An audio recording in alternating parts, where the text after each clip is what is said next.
Welcome to this explainer. I want you to just take a second and start by taking a really slow, deep breath in and out. If you've ever felt totally exhausted by that constant, unyielding noise inside your own head, the endless worrying, the planning, the replaying of past arguments, well, you are absolutely in the right place. Today, we're taking a mindful journey away from all that mental chatter and anxiety. We're going to explore a profoundly different way of existing. We're diving into a truly transformative guide to spiritual enlightenment, The Power of Now by Eckhart Tolle. Interestingly, Tolle actually lived in a state of almost continuous anxiety and suicidal depression right up until his 30th year. Then, this profound inner shift completely dissolved his false suffering self. What he was left with, and honestly what he teaches us here, is this practical, totally accessible antidote to modern stress. It's really all about reclaiming your life from the iron grip of your own thinking. So I want to gently challenge you with the question right off the bat. Are you your mind, or are you the one observing it? Just let that sink in for a second. We're so used to that voice in our head, right? The one that's constantly judging, analyzing, fearing. We naturally think that voice is who we fundamentally are. But what if it isn't? Section 1. The Illusion of the Mind. Okay, let's dive into this. To understand our universal suffering, we really have to look at our total identification with our thinking. Tolle points out that the absolute greatest obstacle to experiencing true peace is that we are just completely immersed in our minds. It's kind of like asking a fish to understand flying. Because we identify so heavily with our mind, thought becomes compulsive. We literally can't stop thinking, and it creates this massive barrier between us and the stillness of the present moment. And this constant mental noise creates something Tolle calls the ego. Now, when we say ego here, we don't just mean arrogance or being full of yourself. We mean the fragile, unobserved, mind-made self. Because it's a phantom identity, it feels constantly vulnerable, constantly under threat. It's that part of you that manufactures that low-level hum of anxiety, always trying to attach itself to possessions, social status, or even your personal problems, honestly, just to feel like it exists. I really want you to absorb this quote. Not to be able to stop thinking is a dreadful affliction, but we don't realize this because almost everybody is suffering from it. That is just so deeply validating, isn't it? Your daily struggles with overthinking, the sheer exhaustion of your mind constantly pulling you away from the present, it's a collective affliction. We only consider it normal because, well, we're all doing it. Section 2. Escaping Psychological Time. To keep its control over you, the mind relies heavily on the illusion of time. It uses the past to build an identity and the future to promise salvation. But both are illusions, and they constantly pull us away from the peace of the present. Tolle makes a really vital distinction here between two types of time.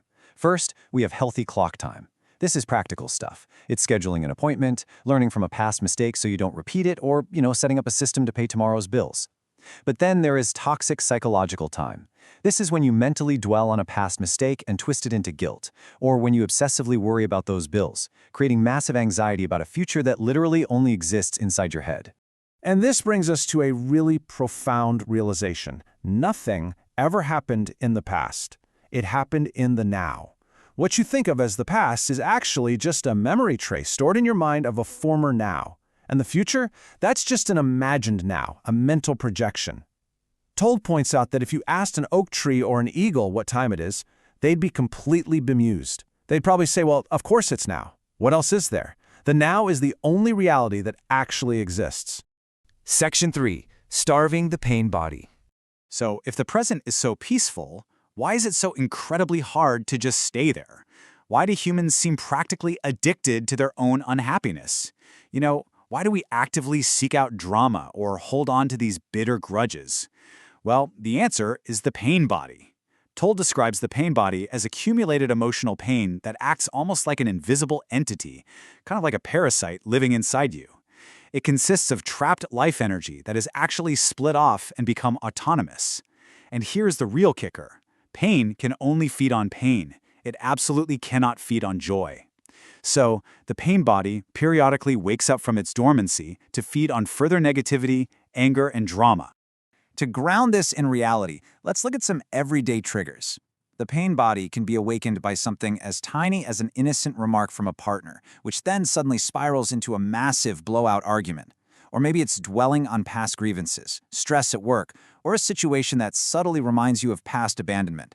Suddenly, you're just taken over. Your thoughts become deeply negative, and you find yourself manufacturing relationship conflicts just so this emotional parasite can get its food. Section 4. The state of presence. So, the crucial point is, how do we break free? How do we stop feeding the pain body? We pivot to the beautiful, peaceful solution, which is observation. Identification with the mind gives it more energy. Observation of the mind withdraws energy from it. By simply taking a step back and becoming the silent watcher of your thoughts and your emotions, you instantly reclaim your power from the ego. When you feel anger rising or you notice that background static of unease, don't judge it. Don't try to analyze it. Just watch it. The very moment you realize you are not present, you are present. Section 5. Inner body awareness technique. To help you achieve this state of presence, I want to act as your mindfulness guide for a moment. Let's walk through a highly practical, experiential technique derived straight from the book. And let's do it together, really slowly. If you're in a place where you can, just close your eyes. Step 1, take a deep breath and just follow the air as it flows in and out of your body. Step 2, direct your attention inward, away from all your thoughts and right into your physical body. Step 3, feel it from within. Is there life in your hands, in your feet? Really focus on that subtle tingling, that pure aliveness. And step 4, try to feel your entire body as a single field of luminous energy. By keeping even just a little bit of your attention anchored in this inner energy field, you actually prevent your mind from dragging you away like a wild river. You anchor yourself firmly, securely, right in the now. Section 6. Transforming life through surrender. So how does this mindful journey practically transform our everyday experiences? It happens through surrender. Now, surrender doesn't mean weakness. Not at all. It means the simple, profound acceptance of the present moment exactly as it is. Think about sitting in a massive traffic jam. You're late, you're super frustrated, your mind is projecting into the future, creating immense, heavy stress. But, as Tolle asks, what could be more futile, more insane than to create inner resistance to something that already is? The traffic jam is happening. By surrendering to what is, you stop opposing life itself. You drop the psychological burden. You can actually use that time to feel your inner body, to listen to the silence beneath the noise. And almost instantly, your unnecessary suffering dissolves. I want to leave you with a really powerful question. It's one used by the great Zen master Rinzai to instantly cut through the endless noise of the mind. Ask yourself, right now, without looking to the past or projecting into the future, what, at this exact moment, is lacking? It's a profound question, and the beauty of it is that it doesn't even need a mental answer. It simply leaves you in a calm, thought-provoking state of deep presence. Thank you so much for joining me on this explainer. Stay present, stay conscious, and remember that life is always only happening right now.